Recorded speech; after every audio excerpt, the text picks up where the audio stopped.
आप माननीय पेंशन बंद कर दीजिए, विधायकों की पेंशन बंद कर दीजिए।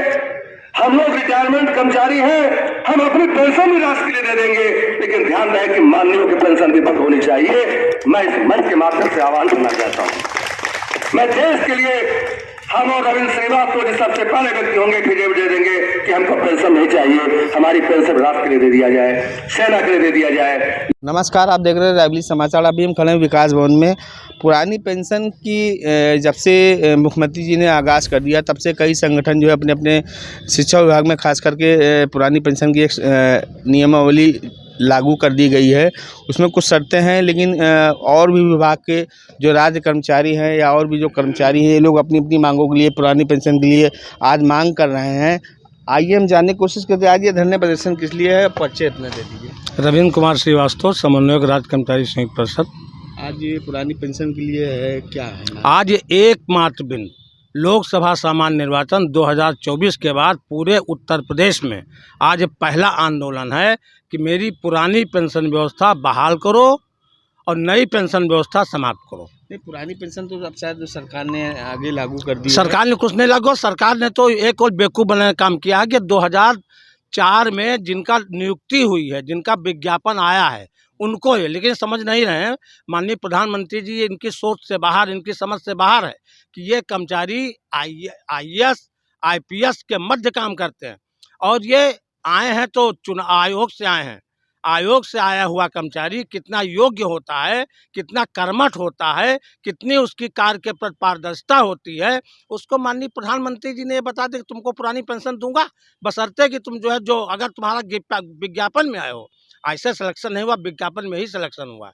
लेकिन मुझे खुशी है कम से कम पुरानी आगाज तो हुआ। एक हमारे प्रधानमंत्री जी को जब पहले ये 330 में बहुमत में थे और जब मेरे कर्मचारियों इनको ला करके बैसाखी फैला दिया तो इनको बुद्धि आई, इनको अकल आई। इन्होंने पुरानी पेंशन के विषय में सोचा। अब जहां मेरा विपक्ष पुरानी पेंशन के लिए धिक्कार रहा, नहीं पुरानी पेंशन चाहिए कर्मचारियों को, वहां अब एक हमें ज़रूरत है आंदोलन की। हम आंदोलित होंगे, अपने कार्य को बाधित करेंगे, शासकीय कार्यों को पूर्ण रूपेण बाधित करेंगे, सड़क पे आएंगे, अनुशासित तरीके से आंदोलन करेंगे, लेकिन पुरानी पेंशन व्यवस्था इनको लागू करनी पड़ेगी। आइए हमारे बीच ये दूसरे राज्य कर्मचारी हैं, ये परिचय अपने दे दीजिए थोड़ा सा। अनूप कुमार मिश्रा, कर्मचारी नेता। क्या मांगे हैं, किस लिए? तो पुरानी पेंशन सरकार ने आगाज कर दिया है, अब इसमें क्या रुकावटें, ये दिक्कतें आ रही हैं? देखिए, मैं आपको बता देना, अवगत कराना चाहूँगा कि हमारे वरिष्ठ व्यक्तित्व के द्वारा सब कुछ आपको बताया जा चुका है। इसी कड़ी को आगे बढ़ाते हुए मैं माननीय मुख्यमंत्री जी को से अनुरोध करना चाहूँगा कि जिस प्रकार से आपने 2004 विज्ञप्ति के माध्यम से और कुछ परिस्थितियों के कारण क्यों आपने किया, लेकिन किया आपने, अगर हमारे साथियों को भी उसी प्रकार पुरानी पेंशन दे देंगे। हाँ, ये जरूर मैं कहना चाहूँगा कि मुझे पेंशन प्राप्त हो रही है, अगर माननीयों की पेंशन मिल रही है तो हमारे साथियों को पेंशन मिलनी चाहिए, क्योंकि ये एक सहारा है, यही हमारे लिए लाभांश का बिंदु है। धन्यवाद। कितने कर्मचारी होंगे जिले में लगभग? मैं समझता हूँ कि जिले में अनुभव करता हूँ कि कम से कम आप 20 से 25 हज़ार कर्मचारी हमारे हैं। 20 से 25 हज़ार जो राज्य कर्मचारियों की बात मैं कर रहा हूँ, ये हमारे कर्मचारी हैं और कर्मचारी निसंदेह पूरी निष्ठा और लगन से कार्य कर रहे हैं। इवन यहाँ तक आप बता दूं कि स्वीकृत पदों के सापेक्ष कम कार्मिक हैं, उनके पास दोहरा और तिहरा काम लादा जा रहा है। अगर वो कार्य नहीं कर पाते हैं तो अधिकारी टार्चर करते हैं, उनको परेशान करते हैं। तो ये भी मेरा आपके चैनल के माध्यम से ये अनुरोध करना चाहूँगा कि जो हमारी रिक्तियाँ हैं उनको भरे जाएँ और जिनके पास एक्सेस वर्क है वो कार्य उनसे हटाया जाए।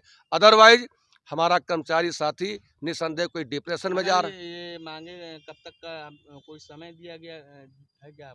देखिए, मेरा अपना मानना खास तौर से कि ये नीति निर्देशक तो लोग हैं, बहुत बुद्धिजीवी हैं और जिस राजा के राज्य में जब उसकी प्रजा आहत होती है तो निसंदेह वो अपनी बात कहती है। तो हम जो हमारा संघ, जो हम लोगों की चीज़ें हैं, हमेशा रविंद्र जी के नेतृत्व में हम लोगों ने डिसिप्लिन के साथ अपना बात रखी है, करते हैं और करते चले आ रहे हैं।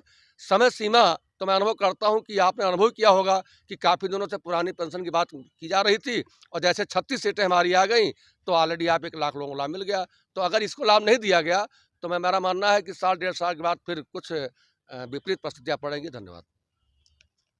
इसमें क्या आज जैसे ज्ञापन देंगे आप लोग, कब तक का समय सरकार को देना चाहेंगे आप लोग? ये सरकार ने ये हमारा 23 जुलाई से विधानसभा सत्र शुरू होने वाला है, यही देख करके कि माननीय मुख्यमंत्री जी जिनके कथनी और करनी में कोई अंतर नहीं है, ये सोच करके मेरे प्रांत और केंद्र ने निर्णय लिया है कि विधानसभा सत्र के पहले एक आंदोलन कर लिया जाए, ताकि इस पर हो सकता है सरकार इस पर कुछ चेत जाए, और नहीं चेतती है तो विधानसभा सत्र के बाद पुनः जो आंदोलन होगा, अब की का आंदोलन बड़ा कठोर आंदोलन होगा, जिसमें कार्यालयों में तालाबंदी भी होगी, अनिश्चितकालीन आंदोलन चलेगा, जब तक किसी मोड़ पर मेरे कर्मचारी को पहुंचाया नहीं जा सकता तब तक ये आंदोलन चलेगा। लेकिन इंतजार है हमें प्रांत के और केंद्र के आदेश का। तो ये रवींद्र जी थी, राज्य कर्मचारी के पुराने नेता हैं और जिले के जाने माने नेता हैं, और इसमें कई विभाग के कर्मचारी यहाँ पर मौजूद हैं अपनी पुरानी पेंशन बहाली के लेकर। नमस्कार, आप देख रहे हैं रायबरेली समाचार।